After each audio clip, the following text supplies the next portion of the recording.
We're live now. Okay.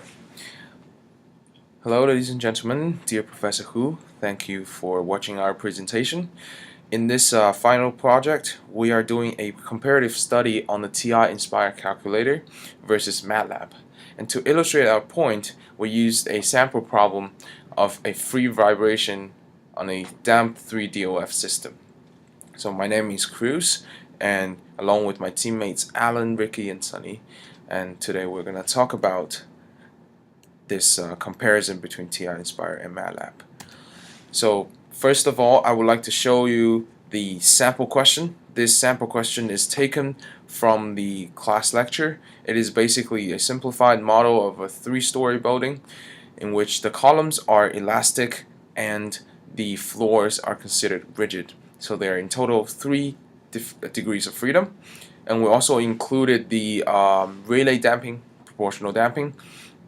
And since this is a free vibration, we don't have a force excitation, so we have an initial displacement condition here. So in the next part, I will talk a little bit about the calculation procedure of the TI Nspire.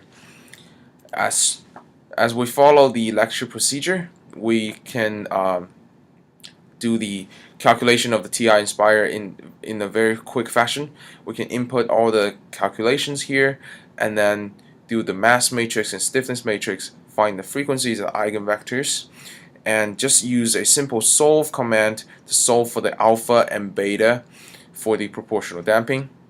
After that, we find the damping matrix and we do the modal transformation to convert everything into the modal coordinates with 3 decoupled equation of motions. Solve each respective equation of motions, convert it back to the Cartesian coordinates, and then we have the final solution here symbolically, and we can easily plot that with the plot command in TI Nspire.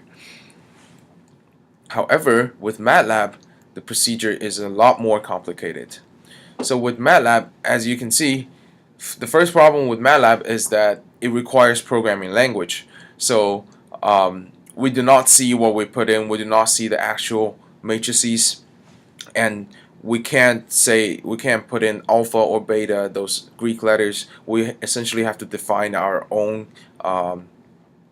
variables, and here it's just the numerical input. And this, if you take some practice, this will be okay. But the biggest problem arises when you have to do symbolic calculation.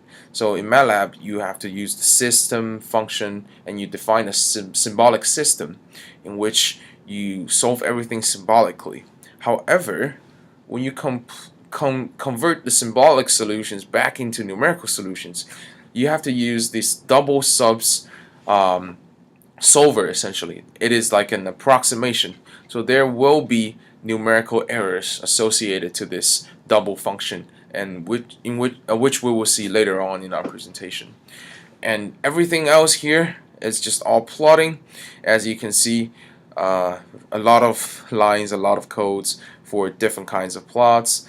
You cannot see the plots until you run the script, so it is kind of troublesome.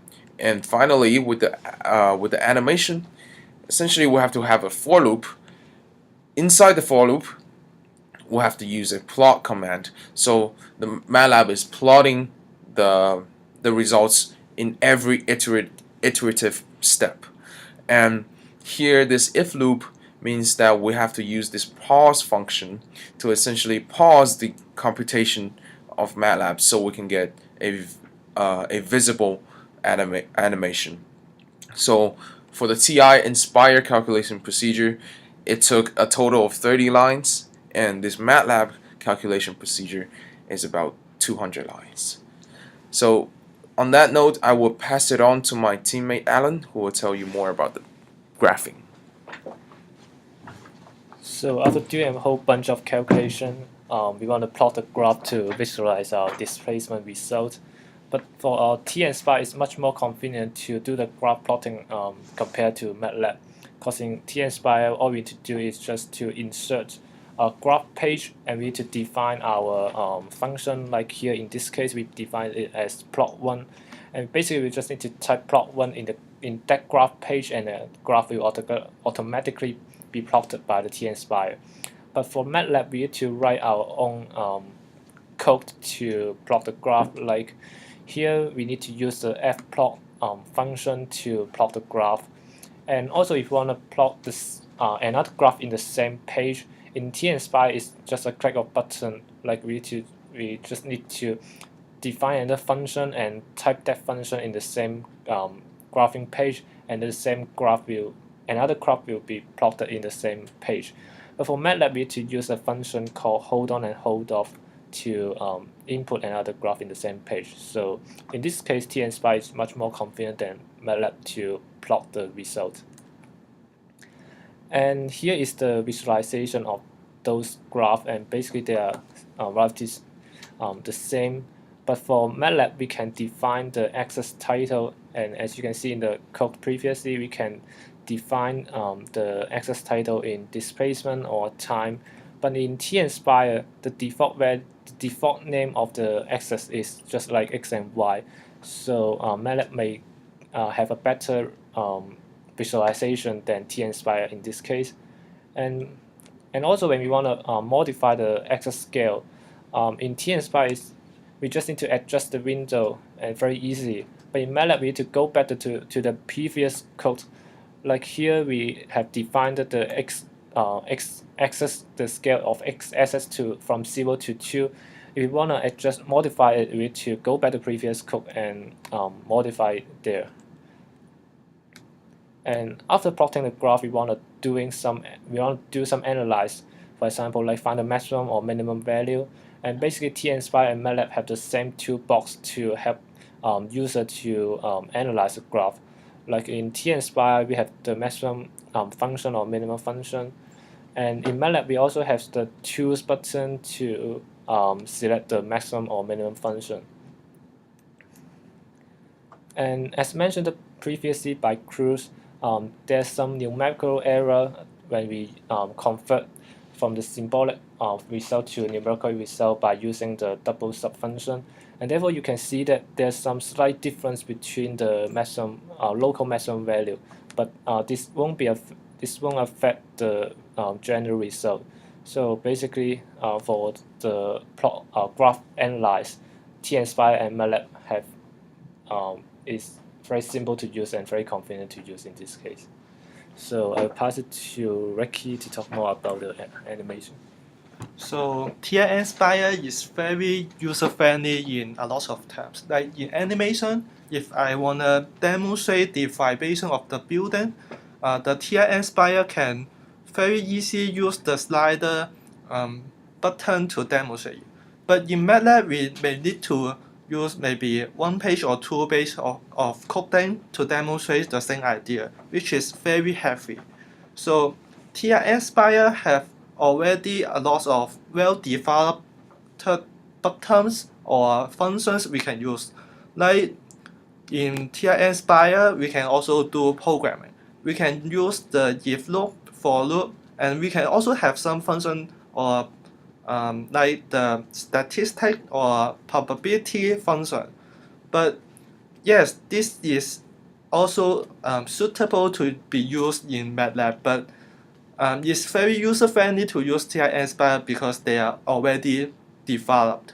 But however, Nspire also have its own limitation, like it's a calculator-based software. So if I have a large amount of data, and I will not be able to input to the Nspire because the calculator have its own limited memory.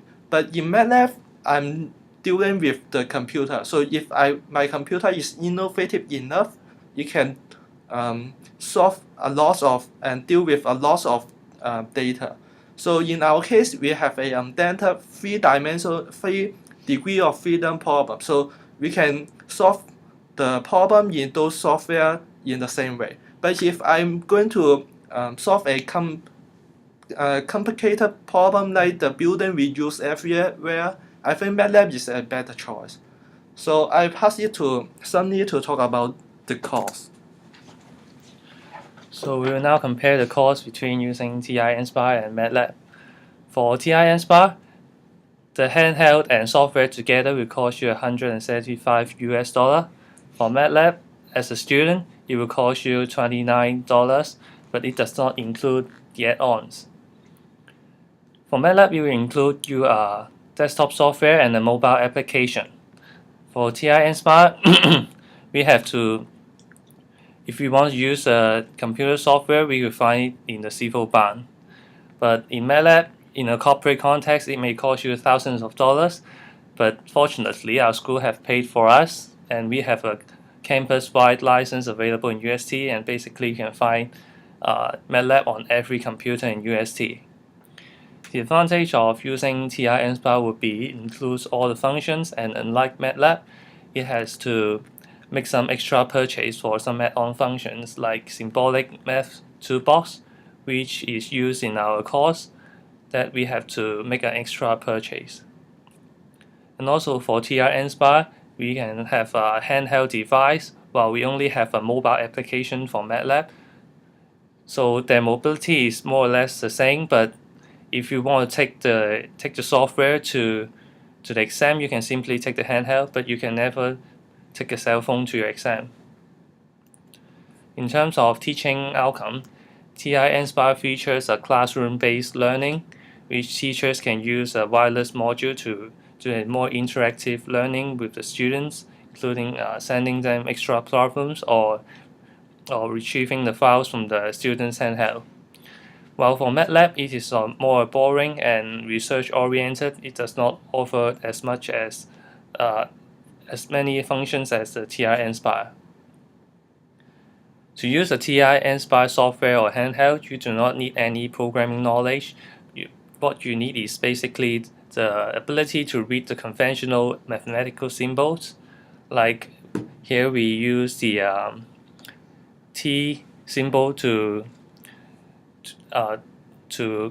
compute a transpose or the matrix, while in MatLab you have to use more of a programming type of operators, like typing out the transpose of the whole word in order to complete the calculation. The advantage of the TI Nspire would be it can facilitate the understanding of mathematical principles because it uses the conventional symbols, while in MatLab you have to use a more programming-based mindset to understand all the operations in MatLab, but it can train up a programming mindset for students. Another advantage would be it can promote a more interactive learning atmosphere with the wireless module, while in MatLab it will be more beneficial in pursuing an academic career. Therefore, in conclusion, our team thinks that in terms of functionality, cost, and teaching outcome, TI Nspire will be a more suitable tool for engineering teaching. Thank you.